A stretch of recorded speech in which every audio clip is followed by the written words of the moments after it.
Uncle, magpapakasal si Baba sa waitress niya. Binati ko ang magpapakasal dahil ako ang dating asawa.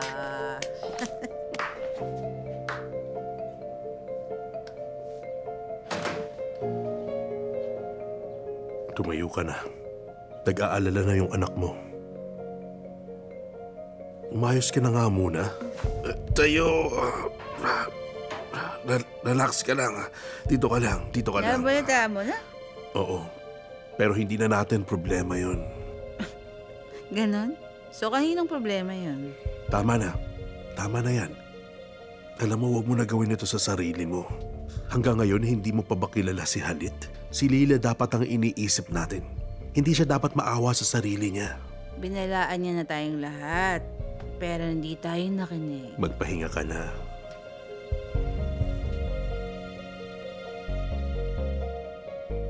Alihan, wag na wag mo itong gawin sa akin. Nagmamakaawa ko sa'yo. Relax ka lang. Hindi kita mapapatawad kung gawin mo yan. Kaya't mangako ka na hindi mo gagawin yan. Napapaligiran tayo ng namemerang tao. Mukhang nababaliw na yata ako. Leila, tulungan mo ang mama mo. Paliguan mo. Ayos lang ako. Sige na. Kaya ko na. Bitaw na. Sinabing ayos lang ako kasi ang kulit nyo talaga. Ma, baka matumba ayos ka. lang ako. Bitiwan mo na ako. Na. Ayos lang ako.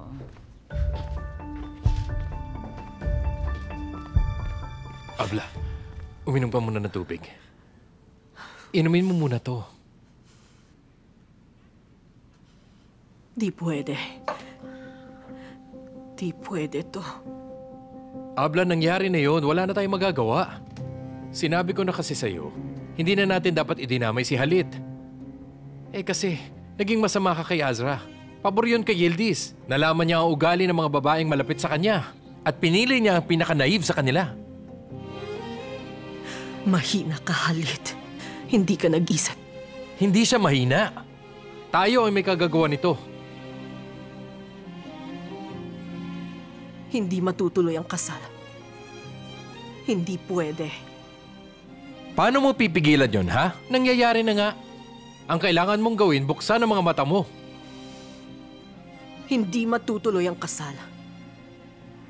Kapag sinabi kong hindi matutuloy, Janer.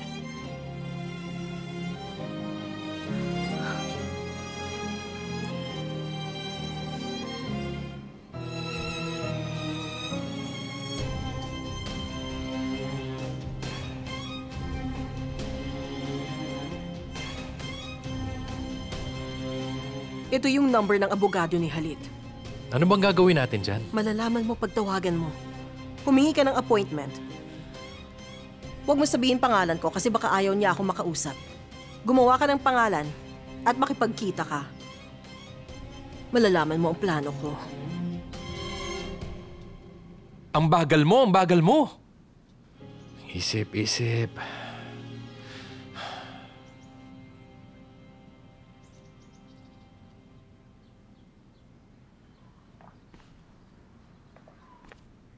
Kumusta na siya? She's sleeping.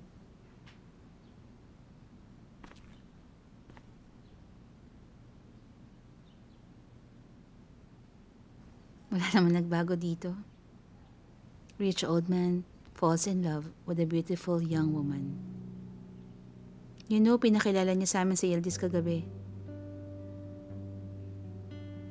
Sa'yo ba talaga nagtatrabaho kapatid niya? Oo. Pero iba siya sa iniisip mo. I know you won't be with a girl like that.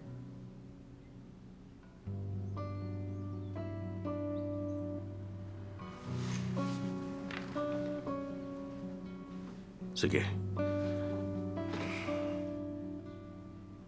Kung hindi ka komportable sa mangyayari pagkatapos ng kasal, pwede kang tumira sa akin. Thank you. Hindi kami pababayaan ni Baba. Kaya hindi na kailangan yan. Nandito ako kung kailangan mo ako. Yan ang pangako ko sa'yo. Salamat po. Walang anuman. Ingat ka.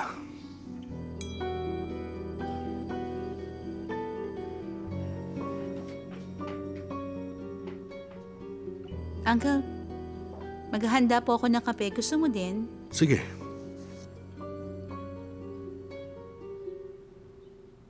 Kamusta ka? Nag-aalala ako sa'yo.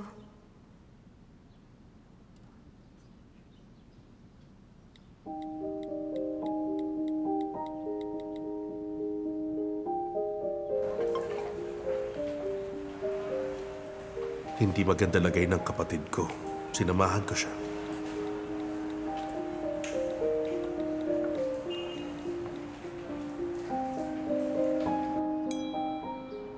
Kumusta na siya? Mabuti ba?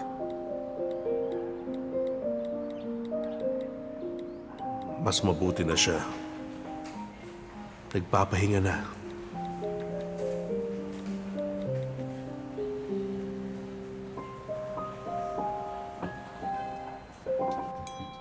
Sana umokay siya. Nandiyan ba si Metin? Oo, nandyan siya. Pero may kausap pa siyang ibang kliyente ngayon. Ako ang kliyente. Pero miss, Si Miss Ender nandyan? Oh, Miss Ender. Hello, Metin. Pasensya na hindi ako tumawag. Baka kasi sabihan mo si Halit. Mag-usap tayo. Umupo ka na muna. Gusto mo nang mainom? Hindi na. Wala akong balak magtagal. Hindi ko alam kung nabalitaan mo na. Magpapakasal ulit si Halit. Hindi ko alam yun. Kaka-announce lang. Nabalitaan ko lang din. Kilala mo papakasalan niya? Isang babaeng binayaran niya. Hindi kilala ni Halit yung babaeng yun. Baka nakita mo siya sa office niya, nagtitipla ng kape para sa kanya. Si Yildiz, yung waitress. Ano? Nagulat ka ba sa sinabi ko? Ano pa kayang dahilan kung bakit lagi siyang kasama ni Halit ngayon? Siya din ang nakipagsabwatan sa akin sa hotel room. Hindi ganun, Miss Ender. Walang sabuatan na nangyari. Meron. Ha? Hindi mo lang kasi alam. Nung araw na yun, siniraan nila ako. Kasama ang babaeng yun. Ginawa mo ang trabaho mo. Ang problema sa'yo, akala mo tinutulungan mo si Halit. Pero niloloko ka pala niya. Ano bang kailangan mo sa akin? Siguraduhin mo lang na pumayag si Halit sa prenuptial agreement. Proprotektahan ko ang anak ko sa namimerang babaeng yun para may matira naman para sa kanya. Tama ba ako? Matutulungan kita. Pero paano ko... Metin, 20 years ka ng abogado niya. Makukumbinsi mo si Halit. Balang araw pasasalamatan ka niya. Dahil kung hindi, siya rin ang malulugi.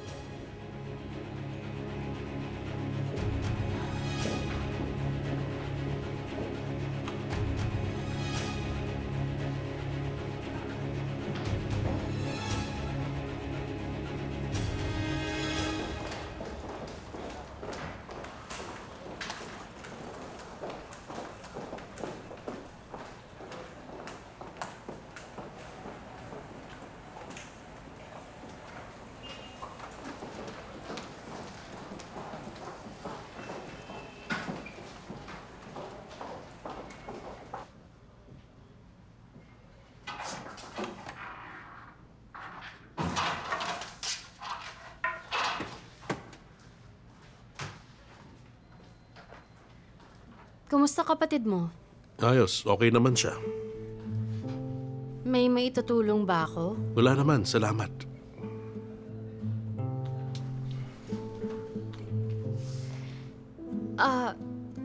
Pwede kaya akong umuwi na mas maaga? Bakit? Ikakasal ang kaibigan ko mamayang gabi. Nakakapagtaka. Parang ang daming kinakasal ngayon ah. Oo nga eh. Susunduin na lang kita mamaya. Okay lang sa'yo? Sige. Ibibigay ko sa'yo yung address. May kailangan ka palang pirmahan. Ah,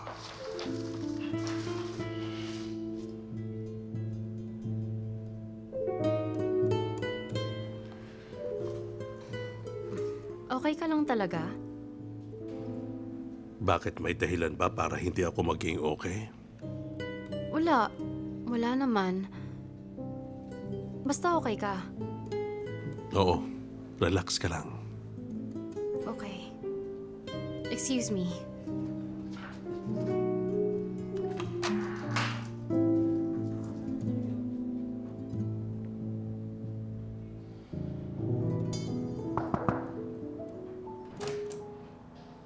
Surprise! Andito ka? Pumunta ako dito para makita ka. Miss na agad kita. Mabuti. Upo ka muna. Hindi ko kayang maupo. Masyado akong excited para maupo ngayon. Sige. Nag-aanda ka na ba para sa kasal? Hindi pa rin ako nakapagsimula dahil gulat pa rin ako. Ganun ba? Gusto mo bang mag-shopping? Pasasamahan kita kay Sitki kung gusto mo. Bili mo kahit ano. Maraming salamat. Ako bahala. Magsiset ako na appointment para hindi ka mapagod. Sige. Pasok. Sir, nandito si Mr. Metin. Sabihin mo hintayin ako. Sige po. Huwag mo na siyang paghintayin. Aalis naman ako. Di ba siya pwedeng magantay? Di rin naman ako mapakali. Aalis na ako. Gawin mo lang trabaho mo. Okay, dear. Kita tayo. See you.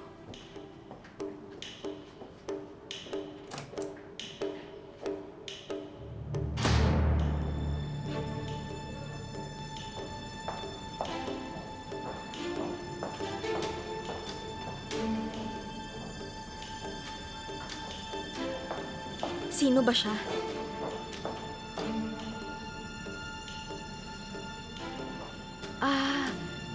Abogado ni Halit. Bakit kaya siya nagpunta?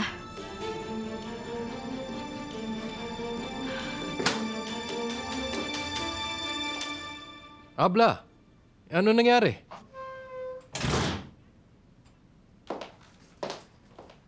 Kinausap ko na ang abogado. Hindi ko pa alam kung ano mangyayari.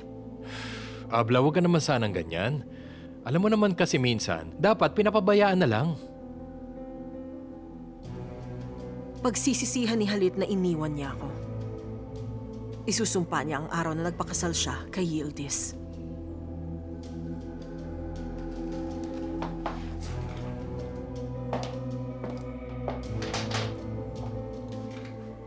Gagawin ko ang lahat basta gumana. Makikita niya ang pagkakamali niya. Kasi, kung may prenuptial agreement sa simula ng kasal, may problema na agad silang haharapin sa simula pa lang.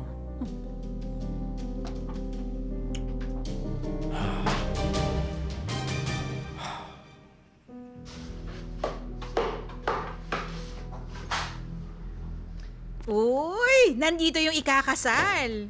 Masaya ako ngayon. Hindi talaga ako makapaniwala na ikakasal ka na! Pumunta akong opisina ng magiging asawa ko. Anong gusto mong inumin? Wala, halika na. Minsan dapat mo lang siyang puntahan. Biglain mo. Alam mo ang gagawin niya? Ikukuha niya ako ng appointment sa mga bridal shops na sikat na sikat. Ay, Yildiz, excited na ako para sa'yo. Pero dumating abogado niya pag alis ko. Ibang tingin niya sa akin. Akala niya siguro waitress pa din ako, hindi niya alam ikakasal na ako. Eh, mababalitaan din naman niya yan. Kinakabahan ako. Alam mo, sa tingin ko, napapraning ka lang talaga. Bakit pupunta ang abogado ng lalaking ikakasal sa kanyang opisina? Hindi ko alam kung bakit. Dahil sa prenuptial agreement. Walang ibang dahilan. Yan ang tingin mo? Sigurado. Posible nga.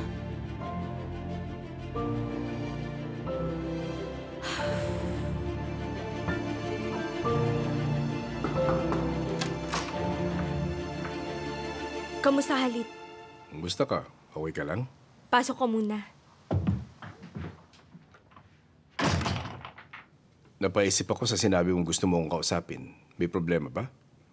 Hindi naman problema, pero mahalaga to sa akin. Usap tayo.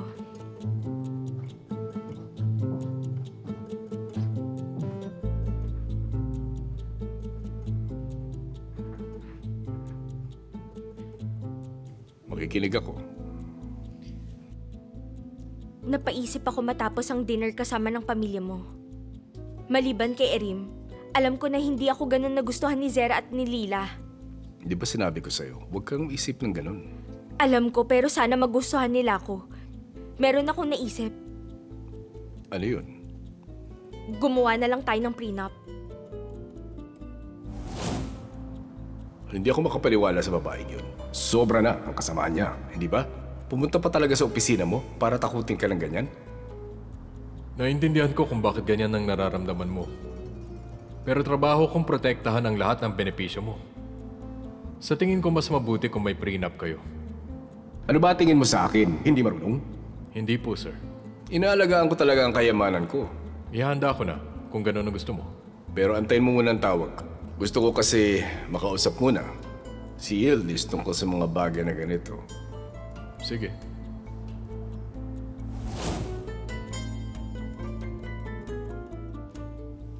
Bakit gusto mong may prenup? Ayokong maghinalang mga tao. Para hindi rin ako tawaging gold digger. Kasi wala naman titingin o makakapagsalita ng masama laban sa'yo. Kilala kita. Di na natin kailangan ng prenuptial agreement. Kalimutan na natin. Okay ka na?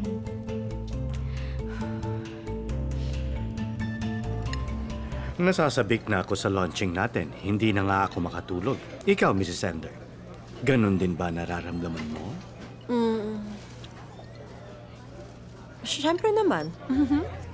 Hindi mo na kailangang mag-alala, Mr. Osman. Magiging maayos ang lahat bukas. Sa sobrang ayos matutuwa ka. At nangangako ako, nagugustuhin yung makatrabaho kaming ulit. Sa susunod na launching. Sigurado ka dyan? Mr. Osman, inimbitahan mo ba ang ex-husband ko? Abla, bakit mo naman natanong yan? Ano ngang sinabi mo, Mr. Osman?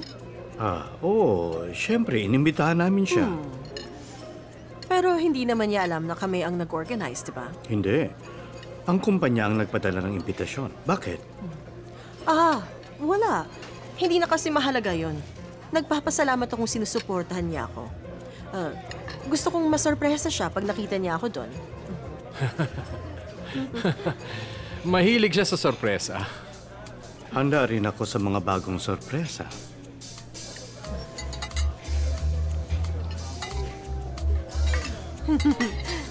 Ayos yan.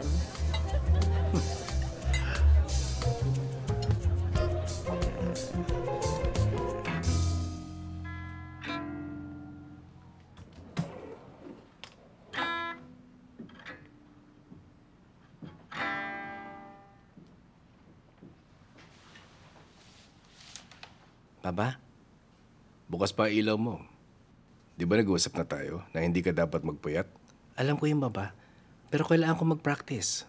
Tama na, kailangan mong matulog. Mahal ko talaga mag-gitara. Baka magpatato ako ng gitara sa braso ko. Ba't mo naman gagawin yun? Alam mo naman ayoko sa tattoo. Opo. Sige na, tulog na. Baba, gusto ko talaga si Yildiz.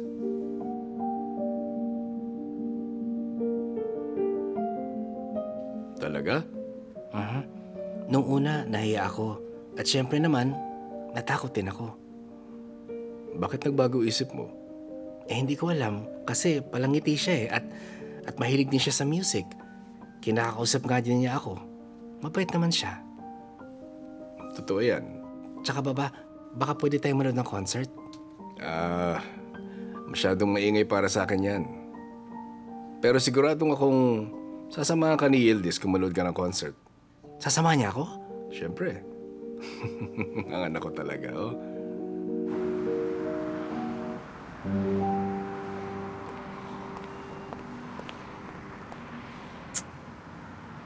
Ano yan?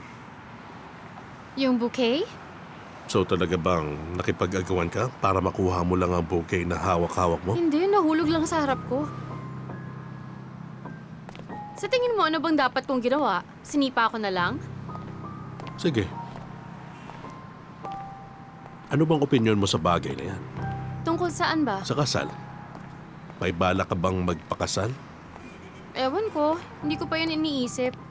Pero syempre gusto ko magkapamilya.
May kilala akong mag-aalaga sa'yo.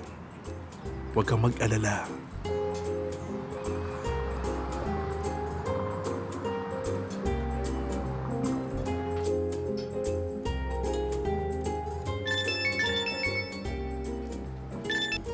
Günaydın. Günaydin, nasan ka? Kakatapos lang mag-jogging. Mag-aayos at may dadaanan lang ako. Saan yun? Pwede ba kitang sunduin? Ano na naman pinaplano mo? Hintayin mo ako. Huwag kang aalis. Susunduin na kita dyan. Sige, see you.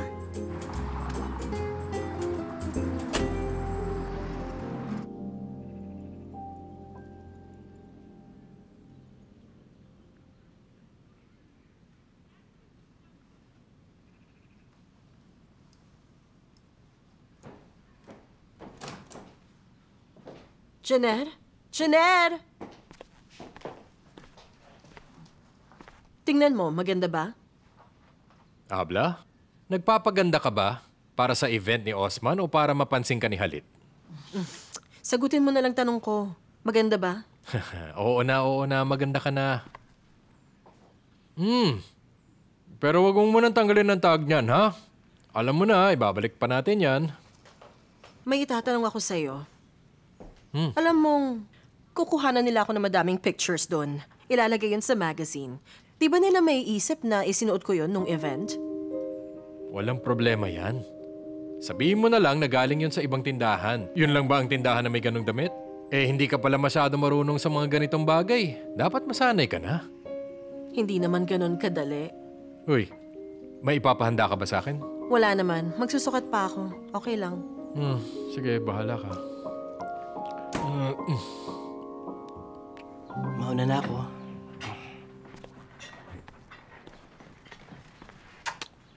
Galingan mo sa school.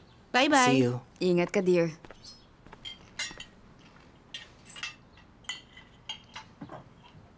Kamusta ka na, Baba?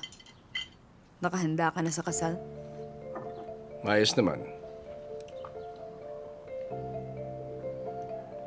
May problema ba? Wala, Baba.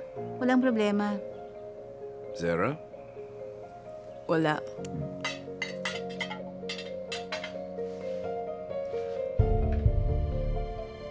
Makinig kayo sa akin. Hindi niyo masyadong kilala si Yildiz. Dahil nagtatrabaho siya para sa akin, hindi niyo siya dapat husgahan. Mabait siyang tao, maalalahanin, Kahapon lang, sinabihan niya akong gumawa ng prenuptial agreement. Anong ibig mo sabihin? Siya mismo ang nagsuggest nun? Oo. Si Yildiz ay di tulad ng mga kaibigan niyo na pera lang ang iniisip. Hindi mahalaga ang pera sa kanya. Kaya dapat ibahin niyo siya. Di ba? Mauna na ako. See you. See you.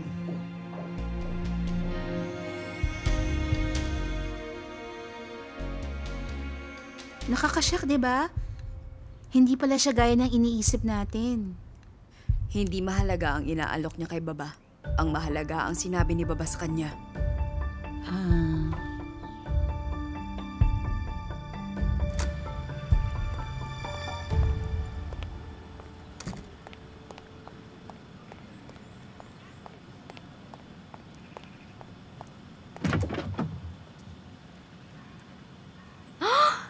Sino to? Oh, sino to? Nakita ko nung nag-jogging ako. Oh, ang cute talaga niya. Ang cute-cute. Ang cute ng puppy na to. Bakit ang cute-cute mo talaga? Hindi na ako ang priority ngayon. Napalitan niya na pala ako. Mukhang ganun na nga, Mr. Alejan. Alam ko, yun ang sabi ko sa kanya. Ang cute-cute mo talaga. Cute-cute mo. Cute.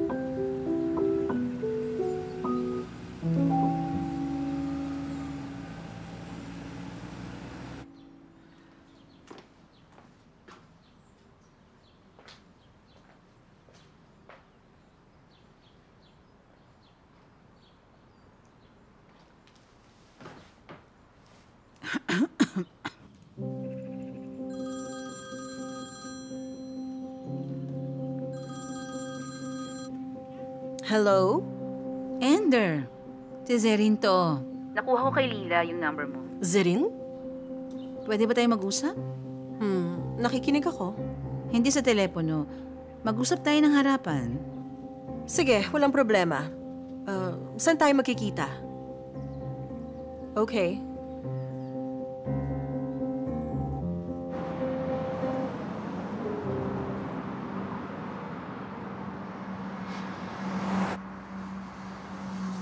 Magiging mabait at aalagaan nila yung tuta na yon. Huwag kang mag-alala. Aalagaan nila ang tuta hanggang may umampon sa kanya. Paano kung walang umampun sa kanya? Huwag ka naman mag-isip ng ganyan. Bakit walang aampon sa kanya? Marami na ako nasagip na aso at dinala ko doon. Hindi ko alam. Ang totoo niyan, ang dami kasi nila doon. Naghihintay na mag-aampun sa kanila. Tama ka doon. Kakaiba din kasi yung magiging kapalaran nila. Ang iba sa kanila ay pinanganak sa kalye, tapos yung iba, nasagasaan ng nanay nila. Yung iba naman ay masaya sa loob ng tahanan.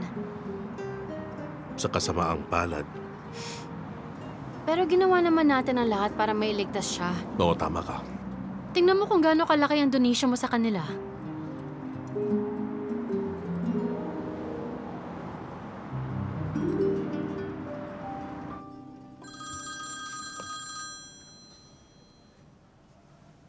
Mahal, Anong ginagawa mo? nagtatrabaho, ikaw? Nag-aayos kasi paalis na ako. Magkikita ba tayo? Sige, magkita tayo. Meron akong sorpresa. Para sa akin? Oo, bakit? Nagulat ka ba? Di ko ba yun pwedeng gawin? Hindi. Pwede naman. Hindi lang talaga ako sanay sa mga sorpresa. Ikakasal na tayo, masanay ka na. See you later.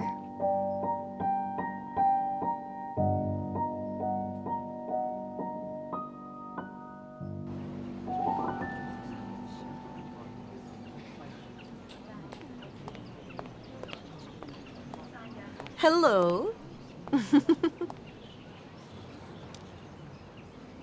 Kamusta? Akala ko hindi mo ako gustong makita. Tama ka naman dun. Hindi ako magsasalita kung mali ako. Alam mo bang ikakasal na sila? Oo. Paano tayo?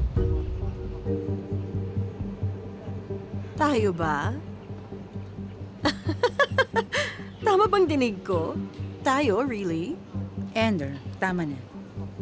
Nagkamali ako. Hindi kasi ako naniwala sa'yo.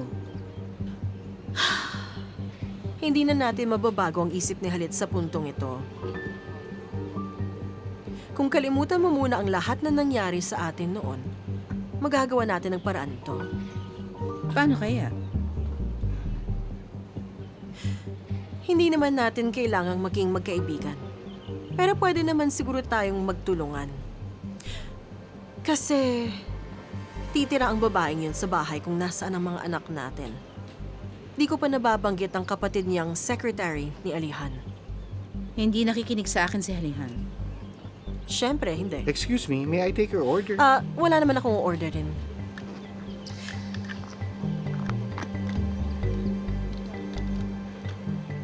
Sige, antayin mo na lang tawag ko. Magtiwala ka lang, kumalma ka. Tawagan na lang tayo. Okay? Bye-bye, dear.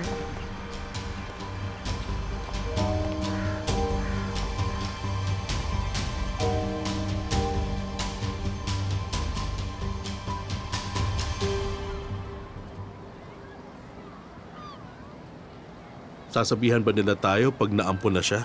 Oo naman. Mabuti. Pwede rin natin siyang bisitahin. Marami ding ibang aso doon. Pagkain at pagmamahal ang kailangan nila. O di puntahan natin doon. Sige.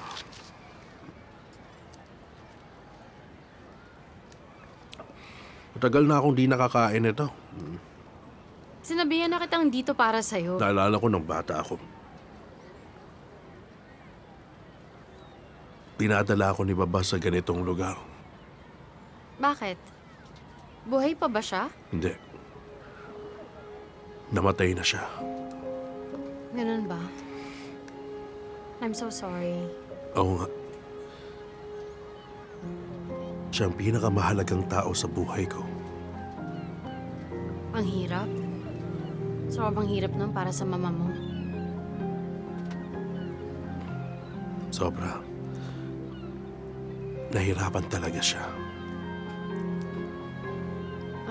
May nasabi ba akong hindi dapat? Ayoko na tong pag-usapan. Namatay mama ko matapos ang 2 taon. Sige, pero wala naman akong sinabi. Ayoko sana pag-usapan ng pamilya ko. Ano ba talaga ang kailangan mo sa akin? Wala akong gustong malaman. Gusto lang kitang maintindihan. Walang iintindihin. Mahalaga talaga yung baba ko sa akin. Nagkasakit siya. Pagkatapos nun, namatay siya ng maaga. Tapos namatay ang mama ko. Yun na yun. Sorry. Pasensya na, Alihan. Kung tapos ka nang kumain, pwede na ba tayong umalis?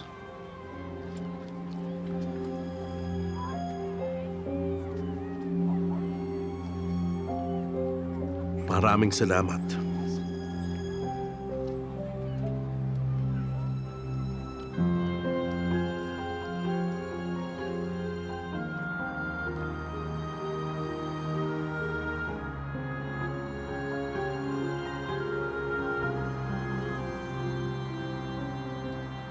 Galit ka pa rin ba? Hindi ako galit. Hindi sa nangyari ngayon, pero yung nangyari kanina. Ayoko lang pag-usapan ng pamilya ko. Sige, huwag na natin pag-usapan.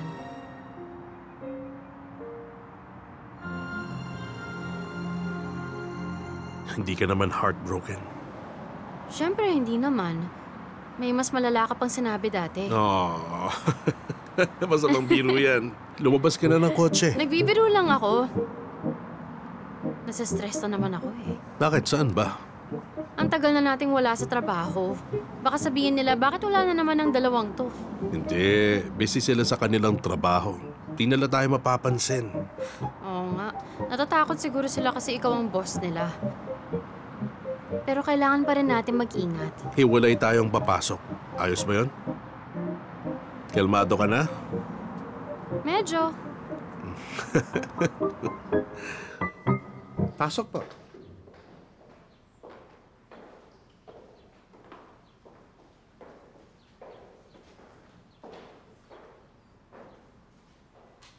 What do you think?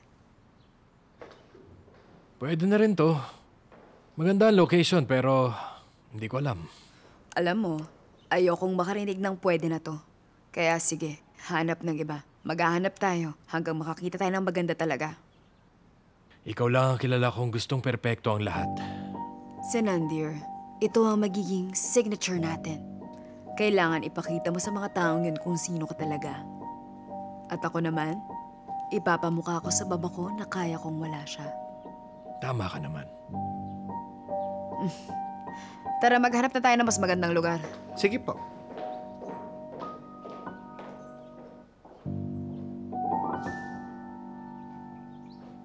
Kailangan kumuha ng bantay sa trabador at bantayan mo sila. Ayokong may maling mangyari. Sige po, sir. Good. Pasok. Mr. Halit, ipapaalala ko lang po na may imbitasyon kayo sa launching event ni Mr. Osman. Sabihin mo hindi ako makakapunta. Okay, sir.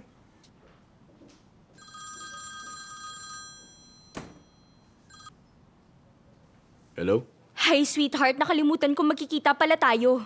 May ginagawa pa kasi ako ngayon. Magkita tayo mamaya? Sige, kita tayo. Sige, dear. See you. May ibang design ba kayo? Meron. Gusto kong makita. Sitki, tara na. Kailangan pa natin bumaki kay Osman. Sige, sir. Ladies and gentlemen, ang makabagong development na ito ay may nature-friendly na gusali at arkitektura at handog ng ASG Construction. Diba, Mr. Osman? Ender, pwede ba ako magpa-picture na kasama ka? Mr. Osman, bakit hindi? Pero wag muna tayong magmadali. Kumalma lang tayo. Mag-hello muna tayo sa ating mga bisita at gawin ang launching bago magpa-picture. Janer, nasusuka talaga ako sa kanya. Huwag ka mag-alala. Akong bahala sa'yo. Merhaba, welcome, madam. Huwag niyong kalimutan kumuha ng pamphlet. Siyempre naman. Welcome sa'yo.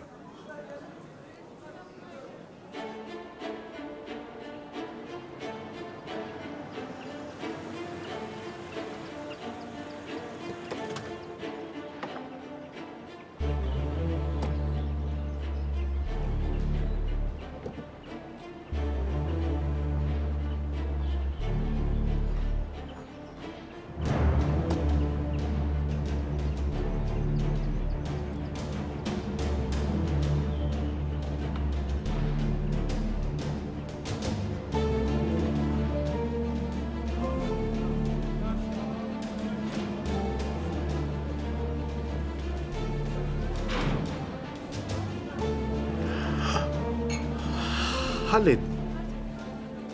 Welcome. Salamat. Kumusta ka? Okay naman ako. Salamat. Kumusta ka? Maayos lang naman. Kumusta ang launching? Mabuti, mabuti. Mabuti. Welcome, Halit. Hinintay ka namin. Mabutit nandito ka. Di ako iniwan ni Halit sa aking unang presentation. Parati siyang may suporta. Miss Ender, may posibilidad ba bang magkabalikan kayo? Ganyan ang buhay. Malay mo, tama ba mga kaibigan? Miss Ender, matagal ka namin hindi nakita sa mga parties. Bakit naman? Ang masasabi ko lang, lagi niyo na ako makikita. Sige, Osman. Hindi ako magtatagal. Good luck sa bagong project mo. Salamat sa'yo. See you. Kita tayo, Halit dear.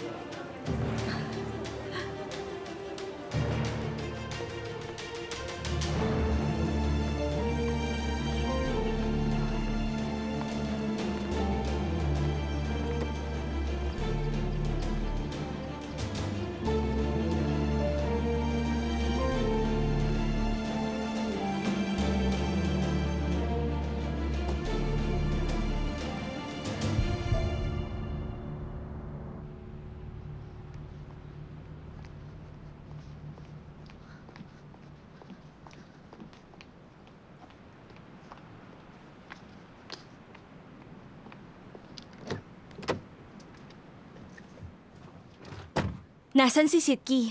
Kailangan ko mag-isip, kaya pinauwi ko muna siya. Okay yan. May sorpresa ako. Sorpresa? Sinabi ko sa'yo sa phone. Nawala kasi sa isip ko. Anong problema? Wala. O sige, pumikit ka na. Sige.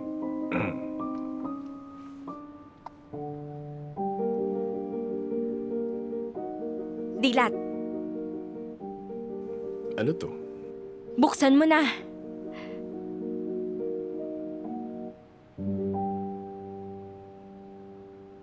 Hindi ko alam kung gaano kalaki ang daliri mo. Pina-engrave ko ang mga pangalan natin. Nagustuhan mo ba? Salamat. Napakaganda. Anong problema? Nung sinabi mong malilate ka, nagpunta ako sa isang launching event. Andun ang press. Ayokong malaman mo pa sa balita. Kaya sinabi ko sa'yo.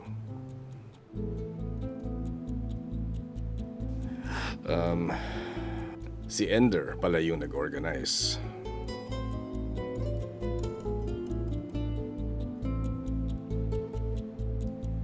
So, nandun ka sa launching event niya? Hindi ko alam na siya pala ang nag-organize. Ilang araw na lang ikakasal na tayo. Alam ko din yun. At alam kong hindi ka komportable sa sitwasyon. Hindi talaga komportable. At nandun pa ang press, malamang nakakuha sila ng maraming pictures nyo. Ayoko nang isipin ng mga nangyari. Sasama lang ang loob ko. Oo, sige. Pero yun sana ipapaliwanag ko sa'yo. Hindi ko alam na nandun si Ender. 2 oras akong nawala para maihanda ko lang ang surprise mo. Nandun ka sa event ni Ender noon. Ba't di mo ko maintindihan? Totoo naman ang sinasabi ko. Wala na ako sa mood, aalis na ako. Saan? Uuwi. Wag na wag mo akong susundan.